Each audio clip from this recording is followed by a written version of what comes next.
It's been a busy few weeks in the world of true crime, from Bryan Kohberger's effort to withdraw his guilty plea to the mysterious death of Nolan Wells and the continuing search for Nancy Guthrie. There's a lot to talk about. So we're going to get right into it with defense attorney Anne Bremner. Anne, thank you so much for being here. My pleasure. It's so nice to see you. So good to see you. I know a lot of this stuff is hard to talk about, but it's interesting. So let's start with Kohberger. Last summer, he pleaded guilty to the murders of 4 University of Idaho students and avoided trial. Now he wants to take it back. What do you make of this move? You know, one thing I've always said is there's 3 things in life that are certain: death, taxes, and you can't withdraw a guilty plea. It's virtually impossible. Really? And especially in a case like this, you know, where the evidence was so clear against him, went from his car being at the scene, leaving the scene, to the DNA, to buying a knife on Amazon, and go on and on about him. But the judge went and said, are you pleading guilty? Because you are guilty. Went through all the questioning, no coercion, no promises that were made, etc.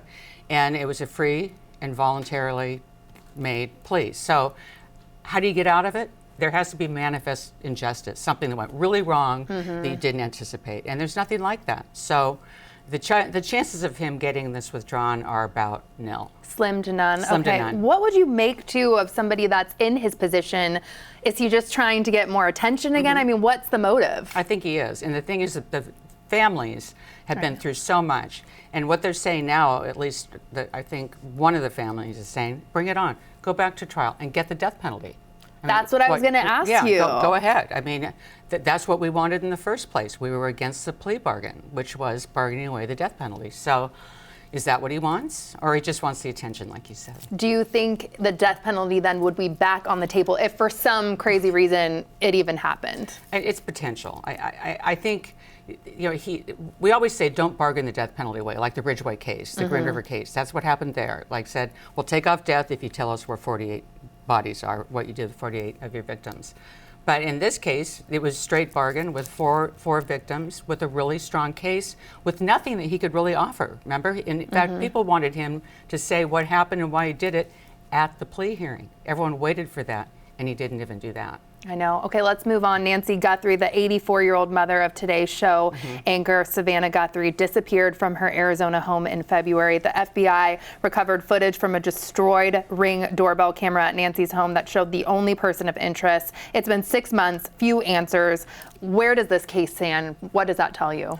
Well, it tells us that there's a reward out there and no one's grabbing it. So it tells you that she's probably gone. That, of course, after this length of time, because she had the medication she needed, her pacemaker, all those kinds of things. I know Savannah Guthrie. I was with her at the Michael Jackson trial every day for 6 months. Wonderful, wonderful person, and a horrible thing she's going through. I sent her a note about this. I think that at this point, it's like other kidnapping cases, like the Coors Air and the Lindbergh baby. Like, there's a kidnapping and then somebody dies, and then it's really not resolved. We had George Weyerhaeuser was kidnapped here in Washington State. They did pay a ransom, and of course he survived into old age. But it's something like that. The 6-month anniversary is why Savannah did another plea on a video, and hopefully might have some resolution. But I think it's at $1.2 million reward out there. I know. What's the family strategy with this too? Do you like that they're going and using social media? Yes, I do, and I know it's really hard, but you know, they need, I hate the word closure in criminal law, but they need some closure. They need to find her and put her to rest. And I think it just breaks your heart to see that they have to keep, you know, going back and forth on this. Absolutely. Do you think even if investigators have a suspect, how challenging would it be to prosecute a case like this? Very challenging, because unless they have a body, I mean, and they have DNA or other kinds of evidence, it's going to be very challenging.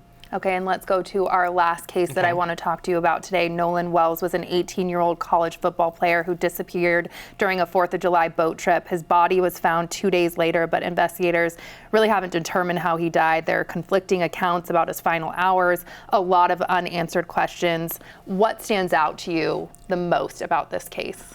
Well, first, Nancy Grace is all over it right now. Yes, she is. That's what I was going to say. So she if Nancy's all over it, you know there's some issues. And she's demanding answers, including why would he be left on this island where it's abandoned, there's no way to get back? Where's the girl that he was supposedly meeting with? And by the way, now there's this enhanced phone call from the boat where they're saying things that would say that perhaps he was dead or dying.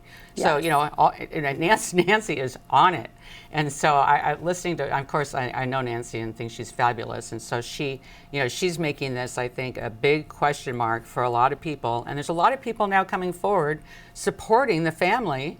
Tyler Perry, I think there's, I'm trying to think of who else, of course, Ben Crump's the lawyer, but there's a number of other people that have come forward saying, you know, we're going to contribute money to make sure that we get some resolution. Not everything is adding up. And when investigators can't determine a cause of death, what are they really looking for when they're trying to piece everything together? Is this an accident? Yeah, I mean, no one's saying right now that he was murdered. I mean, by the way, he also had marks to the back of his head, and Spike Lee was another one that's come out to support him. But you know, they just want to know, like, what happened here. We're going to look at the social media. They just issued subpoenas for all the social media to say, you know, why is there nothing on his phone? You know, all these kids, of course, are always taking, you know, pictures on their phones. Snapchats, yes, all of it. All of it. And so, you know, what did this get erased by the other boys? I mean, all these kinds of things. Put all those pieces, it's like a jigsaw puzzle. Does it point to a homicide? Does it point to an accident? We need to know, but it doesn't point the way that it's being portrayed so far. Definitely. How much trouble are these kids going to be in if they did lie? Well, they could be in a lot of trouble, you know, especially with obstruction charges, things like that. And now it's going to go potentially to a grand jury. So if they're lying, you know, under oath, that's even worse. And the thing is, when somebody lies, they're covering up something. You don't lie just to lie unless you're a pathological liar, and that's not what we're seeing here. So. It's a fascinating, tragic, horrible case, and I hope that they do get some answers, but I think it's moving in that direction. And with Nancy on the case, it will. And Anne, thank you so much.